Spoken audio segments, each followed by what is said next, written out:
నమస్తే. ఈ మధ్య నాతో ఒక కాలర్ ఒక మంచి మెసేజ్, ఒక మంచి క్వశ్చన్ అడిగారు. అండ్ ఆ క్వశ్చన్ విన్నాక నాకు ఐ థింక్ దీని మీద వీడియో చేస్తే చాలా మందికి ఉపయోగపడుతుంది అని ఒక అనిపించింది. సో అందులో ఎప్పుడూ మనం చెప్తున్నా వినకుండా తప్పులు చేస్తూ ఉంటే వాళ్ళని ఎలా క్షమించాలి, ఎన్నిసార్లని చెప్పాలి, ఎవరన్నా మనం ఇలా చెయ్యకు ఇది తప్పు అంటే ఓకే ఓకే అని మళ్ళీ అదే తప్పు చేస్తుంటే ఎన్నిసార్లు క్షమిస్తాం? మనం మనుషులమేగా, మనకి ఓ చోట ఎక్కడికో విసుగొచ్చేసి మనం కూడా బాధపడతాం కదా. వాళ్ళు ఎందుకు అర్థం చేసుకోరు? ఇది ఓ పెద్ద ప్రశ్న. ఒక ఆవిడ ఈ మధ్య ఇలాగే ఫోన్ చేసి మా ఆయన ఎవరితోనో రిలేషన్లోకి వెళ్ళిపోయాడు సార్, అంతవరకు చాలా బాగుండే, ఆమె ఎంత స్ట్రాటజిక్గా ఈయన బుట్టలో వేసుకుందంటే అసలు ఈయన మా మాట వినట్లేదు, అన్ని అబద్ధాలు చెప్తాడు, అండ్ మనం ఒకసారి వద్దని చెప్పితే ఓకే ఓకే అంటాడు, మళ్ళీ అదే పని చేస్తాడు, ఆఫీస్లో ఫ్రెండ్ అంటాడు, ఏమీ లేదంటాడు, కానీ ఆమె వలలో పడిపోయాడు. ఓకే, నేను ఎన్నిసార్లు తప్పు అని చెప్పినా, మేమెంత బెదిరించినా, పెద్ద మనుషులు పెట్టి చెప్పించినా మారట్లేదు. ఇది ఇంకా అక్కడి నుంచి మొదలుపెట్టి చాలామంది లైఫ్లో జరుగుతుంటుంది. నా కొడుకు సార్ ఎంత చెప్పి వినడు, నా ఆఫీస్లో కొలీగ్ సార్ నేను ఎంత వద్దని చెప్పినా కూడా ఎందుకు ఊరికే అట్లా చేస్తున్నావు అన్నా కూడా వినడు. ఏం చేయమంటారు? ఇది క్వశ్చన్. ఓకే, ఎన్నిసార్లు తప్పు చేస్తుంటే ఎలా కరెక్ట్ చేస్తాము? ఇందులో కొన్ని ఇంపార్టెంట్ హైలైట్ పాయింట్స్ చెప్తాను, మీకు ఉపయోగపడితే వాడుకోండి. నంబర్ 1 వచ్చేసి ఎవరి తప్పులు చెప్పడానికి మనము లేము. Is a fundamental rule. ఎవరైనా ఏదైనా తప్పు చేస్తున్నారు, నేను ఎవరిని చెప్పడానికి? వాడి లైఫ్ వాడి ఇష్టం, నేను ఎందుకు దాని గురించి వరి అవ్వాలి? ఇది ఫస్ట్ థింగ్. సో దట్ మనము ముందు ఆ సమస్య నుంచి బయటకు వస్తాం. అదేంటి మా ఆయన తప్పు చేస్తుంటే నేను చెప్పకపోతే ఎవరు చెప్తారు? చెప్దాం, దానికి వద్దాం. ఫస్ట్ అయితే ఆ సమస్య నాది కాదు అనే ఒక బేసిక్ ఆ సెపరేషన్ రావాలి. ఎప్పుడైతే సమస్య నాది అని తీసుకుంటామో భయం వేసేస్తుంది మైండ్కి, ఇంకా మైండ్ తట్టుకోలేదు. ఎప్పుడైతే నువ్వు ఓకే సమస్యని నేను దూరం నుంచి చూస్తాను అని అనుకుంటాము, ఈజీ అవుతుంది.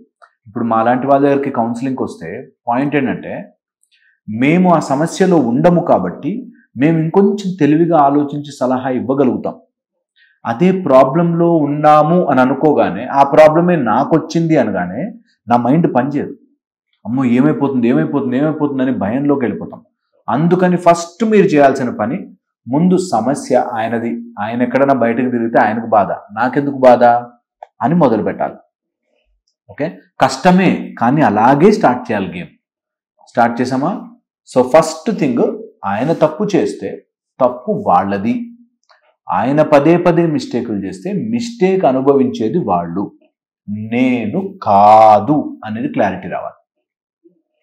కాదు, వాళ్ళు తప్పు చేస్తున్నారు కానీ బాధపడేది నేను కదా, నా పిల్లలు కదా బాధపడేది.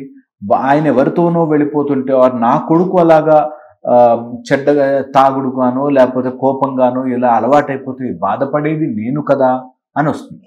సో సెకండ్ ఇంపార్టెంట్ పాయింట్ ఏంటంటే, ఎప్పుడైనా సరే ఎవరైనా అట్లా తప్పుగా బిహేవ్ చేస్తూ ఉంటే నువ్వు ఆ తప్పుని ఆపుతావు అనే భయం వాళ్ళకి లేకపోతే వాళ్ళు ఎంతకైనా దిగజారుతారు. నీ కొడుకు నీ ముందు తాగేసొచ్చి కూర్చుంటున్నాడు, రోజు 11:30, 12కి ఇంటికి వస్తున్నాడు, లేకపోతే చెప్పిన మాట వినట్లేదు అంటే అసలు ఇంట్లోకి రానిచ్చావు అంటేనే అక్కడితో నువ్వు ఓడిపోయినట్టు లెక్క కదా. సో పాయింట్ ఈజ్, ఎవరైతే తప్పుని పదే పదే యాక్సెప్ట్ చేస్తూ ముందుకెళ్తారో వాళ్ళు తొందరగా ఓడిపోతారు. నిజంగా నీకేదో నచ్చలేదు, స్టాండ్ స్ట్రాంగ్ ఆన్ దట్. గట్టిగా నిలబడగలగడం నేర్చుకోండి. నీకు ఎవరైనా తప్పు చేస్తూ కనిపిస్తే నువ్వు దాని మీద అమ్మో చెప్తే ఏమవుతుందో, నా కొడుకు ఏమైపోతాడో, ఎక్కడికన్నా వెళ్ళిపోతాడేమో, ఇంకా నా మాట వినడేమో, నువ్వు వాటికి ప్రిపేర్ అయితేనే చెప్పాలి. ఇది చాలా చాలా ఇంపార్టెంట్ థింగ్. మా ఆయన మరి గట్టిగా చెప్పానంటే ఆమె దగ్గరికి వెళ్ళిపోతే అని అందావిడ. నేను వదిలేసి వెళ్ళిపోవాలని ఫిక్స్ అయ్యాక నువ్వు ఎంతసేపు పట్టుకుని లాగినా వెనక్కి రాడమ్మా, అది నిజం, సత్యం అది. సో అందుకని నువ్వు ఏమీ చెయ్యలేవు అని తెలిసిన రోజునే గేమ్ ఆడతారు, ఇది గుర్తుపెట్టుకోవాలి. సో అమ్మ బాబోయ్ నా వైఫ్కి తెలిస్తే అయిపోతాను నేను అనే భయం ఉన్నవాడు ఎప్పుడు అలాంటి తప్పు పని చేయడు. ఓకే, చాలా ఇంపార్టెంట్. థర్డ్ వచ్చేసి, బలవంతంగా అంటే నేను చెప్పగానే ఎందుకు అలాంటి పని చేస్తున్నానంటే అయ్యయ్యో తప్పైపోయింది అని చెంపలేసుకొని మారిపోయాడు అనుకో, వాడు ఎప్పుడో మారిపోతాడు. నువ్వు చెప్పేదాకా వెయిట్ చేయడు. మారకూడదు అనుకుంటున్నారు కాబట్టే మిమ్మల్ని సతాయిస్తారు. ఇది చాలా ఇంపార్టెంట్. లోపల నుంచి తెచ్చుకోండి ఆన్సర్. దట్ నేను చెప్తున్నా వినట్లేదు, ఒకసారి చెప్పినా వినలే, 2 సార్లు చెప్పినా వినలేదు అంటే అర్థం వాళ్ళు మారాలనుకోవట్లేదు. ఇది యాజ్ సింపుల్ యాజ్ దట్. కానీ మన మైండ్ ఎలా ఆలోచిస్తుంది తెలుసా? ఈయన మంచోడేనండి, వాళ్ళేదో చేస్తున్నారు, మా అబ్బాయి మంచోడేనండి, ఫ్రెండ్స్ ఏదో చేస్తున్నారు. మొన్నది ఈ మధ్య ఒక లేడీ వచ్చి మాతో మాట్లాడుతూ ఆమె చెప్తుంది, మా అబ్బాయి చాలా మంచోడే, ఒక అమ్మాయి ప్రేమలో పడ్డాడు, ఆమె వదలడం వల్ల వీడు తాగుబోతైపోయాడు. ఆమె వదలకపోయి ఉంటే ఆమె గలీజ్గా తిప్పిందండి, గలీజ్గా అటు ఇటు తీసుకుపోయింది, అన్ని అలవాటు చేసింది. అలా కాదు, ఆమె ఎవరు ఏదన్నా కానీ వీడు మారే పరిస్థితిలో ఉన్నాడా లేదా అనేది పాయింట్. స్ట్రైట్గా ఆలోచించడం రాకపోతేనే కారణాలు వెతుక్కుంటూ ఉంటాం. సో ఇది third very important point. Next వచ్చేసి ఒకవేళ గనక మనకు అలా పదే పదే తప్పులు చేస్తూ దొరికితే, ఓకే, డెసిషన్ తీసుకుని దాని మీద నించోవడానికి మన వల్ల కాకపోతే కరెక్షన్ చేయొద్దు. ఎయిదర్ టేక్ డెసిషన్ అండ్ దాని కాన్సిక్వెన్సెస్ ఉంటాయి. నేను సపోజ్ ఏదైనా తప్పు జరిగింది, నేను తప్పు అని చెప్పాను అనుకోండి, దానికి తగ్గ పర్యావసనాలు ఉంటాయి. అంటే వాళ్ళు అరుస్తారు, వాళ్ళు ఆ బ్లేమ్ మన మీదే వేస్తారు, మనమే తప్పని చెప్తారు, అవన్నీ ఉంటాయి. అవి లేకుండా, రియాక్షనే లేకుండా వాళ్ళు నువ్వు తప్పు అంటే అవును నేను తప్పు అని తలదించుకోరు. వాళ్ళు ఏం చేస్తారు తెలుసా? నువ్వు ఇలా ఉన్నావు కాబట్టి నేను ఇట్లా తయారయ్యా, నాన్న అట్లా ఉన్నాడు కాబట్టి నేను ఇట్లా అయ్యా, నువ్వు నాతో సరిగ్గా ఉంటే నేను బయట ఇంకో దాంతో ఎందుకు వెళ్తా, ఈ టైప్లో అన్నీ చెప్తారు. అవన్నీ వస్తాయి. అలా అని వాళ్ళు అంటున్నారు కాబట్టి నేను నోరు మూసుకుని ఉంటాను అనుకుంటే బాధపడతాం. సో ఏదైనా డెసిషన్ తీసుకుంటే దాని యొక్క కాన్సిక్వెన్సెస్ ఉంటాయి. మరేం పర్లేదు, కాన్సిక్వెన్సెస్ని ఫేస్ చేస్తాం. ఇది చాలా ఇంపార్టెంట్. తర్వాత ఆ అలవాటు పోనీ లేదనే అనుకుందాం, నువ్వు చెప్పగానే చెంపలేసుకొని మారిపోయారనే అనుకుందాం. దాని తర్వాత నీకొచ్చే లాభం ఏంటి అది చూసుకోవాలి. ఎప్పుడు కూడా నేను మా ఆయన తాగే వస్తుంటాడు, ఓకే ఈ రోజు నేను మాట్లాడేస్తాను, ఆయన తాగడం మానేస్తాడు. తర్వాత ఏమొచ్చింది మనకి? ఏముండదు. యాక్చువల్లీ మనం ఊహించుకుంటూ ఉంటాం, ఆయన ఏదో తాగేసి మానేసి రాగానే ఏదో గొప్ప శ్రీరామచంద్రుడిలా తయారవుతాడు. అవ్వడు. ఇంకోటేదో అలవాటు వస్తుంది, ఇంకోటేదో జరుగుతుంది. అందుకని హడావిడి పడి, టెన్షన్ పడి, వర్రీ అయిపోయి లోపల గుబులు చెంది అంత అవసరంలే. మనం ఆగమైపోయి మన జీవితాలు నాశనం చేసేసుకుని బాధపడేంత సీను ఎవ్వరికి ఇవ్వద్దు. ఇది చాలా చాలా ఇంపార్టెంట్. అండ్ చెప్తున్నా వినట్లేదు అనుకోండి, యాక్చువల్గా మీనింగ్ వాళ్ళు వినదలుచుకోలేదు, వాళ్ళు మైండ్ రెడీ లేదు. ఇది బాగా ఎక్కించుకోవాలి. ఇలా గనక మనం ఫిక్స్ అయితే, ఇలా గనక మనం చేయడానికి రెడీ అయితే, దట్ మీన్స్ నీ లోపల ధైర్యం, నీ లోపల మార్పు మొదలైంది. ఇది ఒక ఆస్పెక్ట్. ఇంకొక సైడ్, ఇంకొక వర్షన్ చెప్తాను. ఓకే, ఎవరైనా ఒక వ్యక్తి పదే పదే తప్పులు చేస్తుంటే ఎయిదర్ వాళ్ళకి మనం చెప్పేది అర్థం కావట్లేదు, లేదా వాళ్ళు ఏదో ప్రాబ్లంలో ఉండి అలా చేస్తున్నారు. వాళ్ళ మానసికంగా వాళ్ళు ఏదో ఎక్కడో చోట లాక్ పడింది. ఈ మధ్య నేను ఒక వ్యక్తిని చూశాను. తను ఒక అమ్మాయిని ప్రేమించాడు. ఆ అమ్మాయి పోలీస్ దాంట్లో చెందిన అమ్మాయి. ఆ అమ్మాయి పోలీస్ దాంట్లో చెందింది కాబట్టి ఇతనికి ఒక టైప్ ఆఫ్ భయం అనమాట. అమ్మో నాకు ఏదైనా ప్రాబ్లం అయిపోతుందేమో.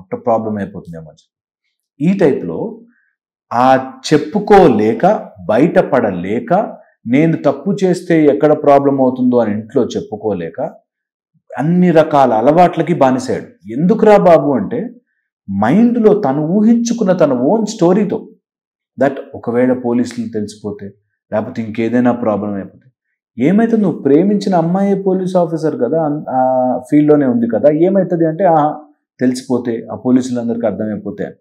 బ్యాక్గ్రౌండ్ వెళ్ళి చెక్ చేస్తే వీడికి ఎప్పుడో ఏదో బ్యాడ్ రిలేషన్షిప్ అవన్నీ ఫోన్లలో వాటిలో స్టోర్ అయి ఉన్నాయి.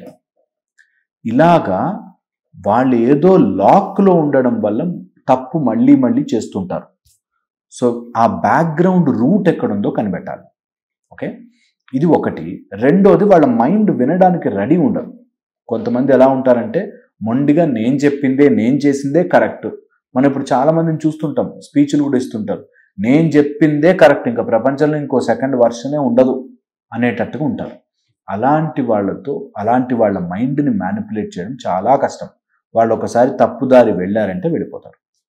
ఇక థర్డ్ ఆస్పెక్ట్ ఉంటుంది దీంట్లోనే, ఏంటంటే వాళ్ళకి రాంగ్ టైం నడుస్తుంటుంది. కేతువు టైం కానీ లేకపోతే శుక్రుడు వీక్ ఉన్న టైం కానీ ఉన్నప్పుడు ఇలాంటి పనులు చేసే, ఆర్ చేసిన తప్పే మళ్ళీ మళ్ళీ చేసే, ఆర్ ఇంకా డీప్గా వెళితే జాతకాల్లో చాలా రకాల ఆస్పెక్ట్స్ వల్ల కొన్ని తప్పులు మళ్ళీ మళ్ళీ చేస్తూ ఉంటారు అన్నమాట.